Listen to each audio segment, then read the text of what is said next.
In this video I want to show some new semi-experimental namespaces that can assist you with server outages or temporary network outages or other potential uses.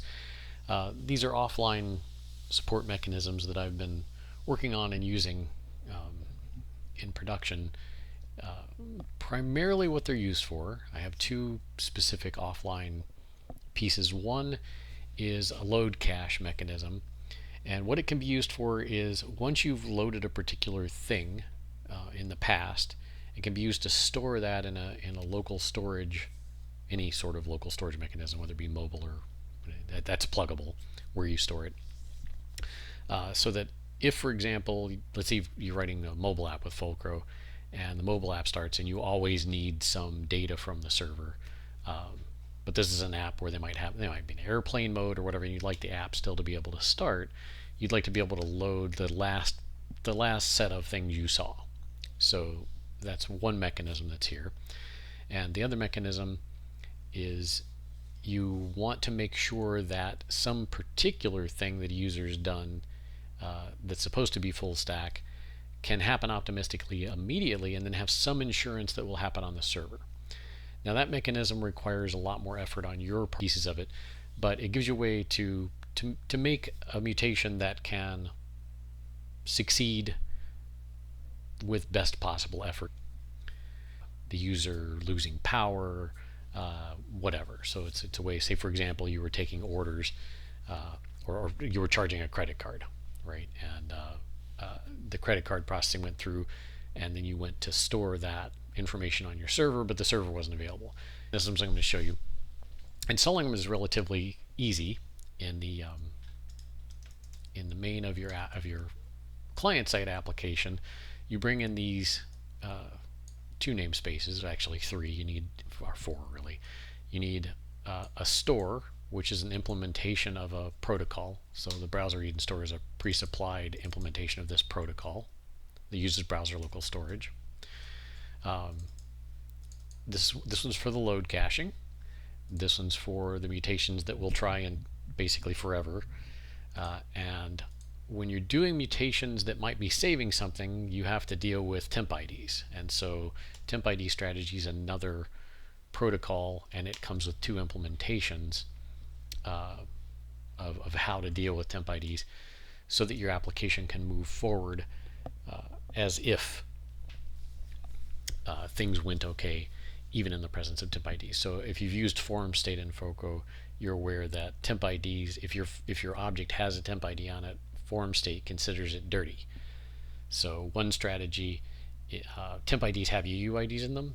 So what you could do is you could use this temp ID as a real ID strategy, and what this does basically is this immediately tells you the real ID is going to be the UUID inside of the temp ID, so that remaps can happen immediately in local state, and then you just have to implement on your server logic that understands it's going to receive a temp ID, and you can actually rewrite the transaction if you want a different mechanism for that, but it's going to receive a temp ID, but the client will currently think it's using the real ID already. So the remaps will have to include, if you aren't going to use that UUID on the server, the remaps will have to include going from that UUID to the real server ID. So those are the pieces there. So to install them, you create an instance of an Eden store that knows how to store just what it says it does. The browser Eden store takes a prefix, and then it stores those things in local cache using that prefix in the entries. Of course, you have to be careful about going over the storage limits, but you'll see stuff in here that's being stored due to that. So the Fulcro app itself, these modify the settings on the Fulcro app. So with load cache overrides the load mechanisms with mechanisms that can do cached loads, and durable mutations overrides the transaction mechanisms with mechanisms that can do durable mutations. Now this doesn't change all loads to be cached, and it doesn't change all mutations to be durable. You have to opt in at the call site.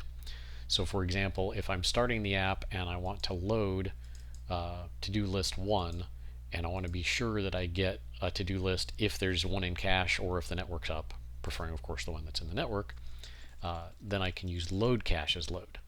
So these two namespaces have their own load and transact mutations that really call the normal Fulcro ones, but add in some additional stuff. So show you the load. I've got the application running. I can load the server. There's the list that the server currently knows. And I can click this button to reload the list, and you see, some network activity happens when I do that reload. I added this little link to just do that, and I get the list. Now when I hit this reload, this is in the UI over here as loading from the load cache. And if I now go and shut down the server, okay, so no longer connected, and if I go to the console and clear this and click reload, first let's delete something and then click reload, you see it came back with the value it last saw. Now this isn't a safe operation, right? I've deleted C, and I did that, as you'll see in the UI here. I required the durable mutation namespace and required transact, and then I changed all of the calls to transact in this application to durable ones, which means that delete will eventually succeed, but my reload just reloaded it from cache. So this is the kind of issue that you'd have to deal with if you wanted this to be a true offline mode, as opposed to just the items I described at the beginning of the video. So for example, if you were doing some modification that should invalidate the cache, you probably want to literally go down to the browser Eden store and say forget that, or load what's in the Eden store and update it and resave it. So there's some additional work to do to make a complete offline mode, but these are kind of primitives that you can build from. So I'm going to restart the server here, and I'm going to clear the server's REPL just so you can see what goes on here. So I'm going to start this guy, and you'll see it's now started. I'm going to actually completely close that tab. I'm going to reopen the tab. It's going to reload. It's going to show me the list. And now if we watch the server log over here, I'm not touching any UI controls here. The durable mutation was persisted. So the server is going to receive this deleted item instruction, and if I were to reload the list, I'd see C disappear. So again, you see from a true offline mode perspective, what the server thought it had was out of date. So again, these are primitives. These don't get you all the way there. If you're doing reads after writes and those kinds of things, then you might end up with inaccurate results. So doing something that's not idempotent or something that has a particular order to it, or something that, in this case, it has an order to it, right? Load requires that you see all the writes before you load it, and some of the writes are queued up in memory. So you can't use these utilities to make something like to do MVC fully offline capable. That's kind of one of the points that I'm trying to show here. But these two primitives are extremely useful for doing things like I described at the beginning of the video. Now, the durable mutation mechanism, let me show you just a little bit more about that in the API section here, because there's a modification you have to make to your mutations. Every time the durable mutation system tries a mutation, it calls the action the optimistic action. And you can detect using this retry function, which is from the durable mutations namespace. Right? You can ask, is this being run because it's a retry?